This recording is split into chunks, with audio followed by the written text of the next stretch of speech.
des autres. Vous avez donc joué... Madame Cook, vous êtes directrice de l'Agence européenne des médicaments et c'est vous qui avez autorisé les vaccins Covid de Pfizer et des autres. Vous avez donc joué un rôle central, moi je dirais crucial, dans la stratégie vaccinale imposée par la Commission. Je ne vous jette pas la pierre, vous avez eu une énorme pression politique. On l'a lu dans les messages qui ont fuité de votre agence. Vous avez donc octroyé une autorisation en 10 jours après avoir reçu la demande officiellement de Pfizer, sans production d'études, et Pfizer qui a sorti un vaccin en moins d'1 an. Madame, plus de 11 000 décès post-vaccination ont été signalés à l'EMA auprès de votre agence. Ici, un des rapports. Dernier d'ailleurs que je salue parce que malheureusement, vous avez encore changé votre site internet et on n'arrive plus à avoir accès à ces statistiques. À partir de quand ou de combien de cas vous allez commencer à ouvrir des enquêtes, demander des comptes aux laboratoires?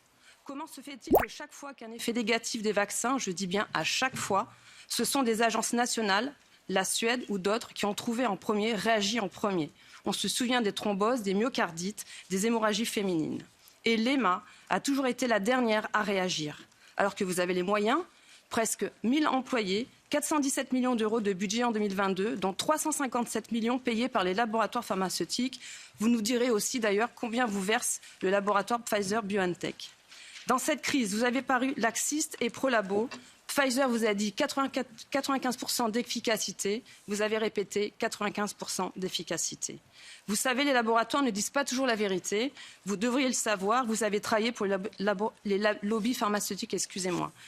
Le dernier temps qui me reste, en fait, je la consacrer à Valérie, maman de Justine, que j'avais invitée à venir ici. Petite pause.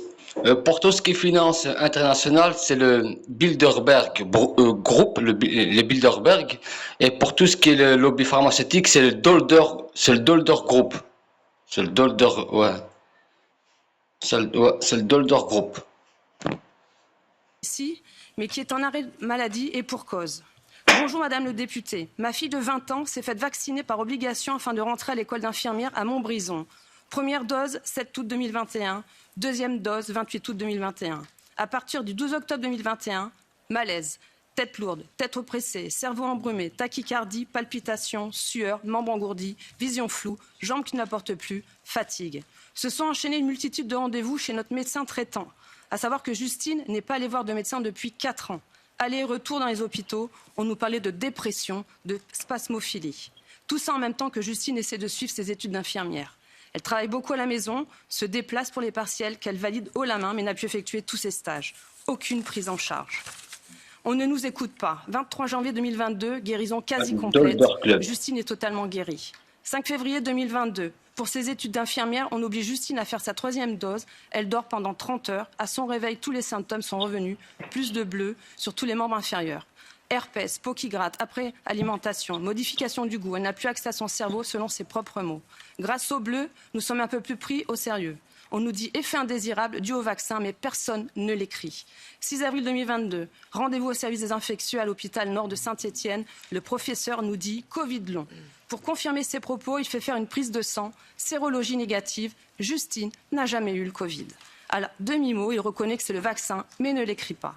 Il nous envoie au centre de rééducation par le sport pour les Covid longs. Nous rencontrons un professeur qui a fait passer à ma fille. Je sais que vous allez vous couper, mais madame, non, je ne vais pas te couper. Est en train de nous regarder. Et c'est important, parce que ces témoignages qu'on reçoit... Parler un peu plus lentement pour la traduction, s'il vous plaît. Et oui, on a plus de 3 minutes, donc il est nécessaire. Je vous remercie, madame la présidente. Nous savions pertinemment que ce n'était pas dû au stress. Nous partons sans prise en charge. Le professeur me demande de m'occuper de la rééducation de ma fille.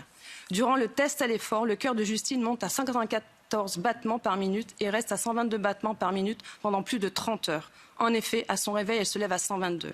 J'appelle le professeur, inquiète, il me dit qu'elle a dû faire un rêve agité. Nous recevons son compte-rendu sur lequel il écrit « Effet indésirable suite à vaccin contre l'hépatite B ». Malgré mes appels téléphoniques, sa secrétaire m'informe qu'il refuse de modifier.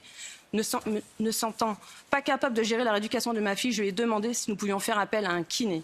Nous allons chez un kiné qui très rapidement décèle un problème cardiaque chez Justine. Elle appelle elle-même notre médecin traitant afin que Justine consulte un cardiologue. Fin juillet, Justine voit un cardiologue qui observe des dysfonctionnements sans pouvoir les expliquer. Aucune prise en charge. 20 octobre 2022, rendez-vous avec le docteur Cozon qui, après de multiples examens et prises de sang, nous informe que le vaccin a déclenché une encéphalopathie myalgique avec fibromyalgie incomplète. Il préconise de changer aussi son alimentation.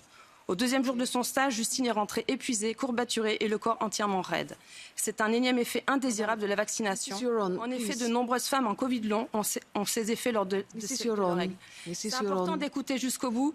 Parce que ce que je regrette, c'est que l'EMA passe son temps tous les jours à répertorier des cas. Et ça, ce sont des vrais cas. Et vous n'avez qu'une partie de la face émergée de l'iceberg, parce que 10% font cet effort d'envoyer leur témoignage. Et ce que je regrette, c'est qu'à ce jour, vous répertoriez dans ces beaux documents et que c'est classé et que c'est terminé. Vous ne prenez pas en compte ces cas parce que vous l'avez encore dit en début de séance que le vaccin est sûr et efficace. Non, madame, le vaccin n'est pas sûr et efficace. Vous passez votre temps à répertorier. Il y a déjà des gens qui passent leur temps à écrire, ça prend du temps. Des gens qui passent leur temps à nous appeler. Et je vous invite, pour conclure, je vois que l'Union européenne veut mettre en place un numéro vert d'accès à des SOS. C'est bien. Moi, je demande à ce qu'il y ait un appel téléphonique aussi directement dans votre agence et vous preniez en considération toutes ces malaises, toutes ces demandes, parce qu'il y a des vies derrière ces numéros d'appel, il y a des vies derrière ces lettres.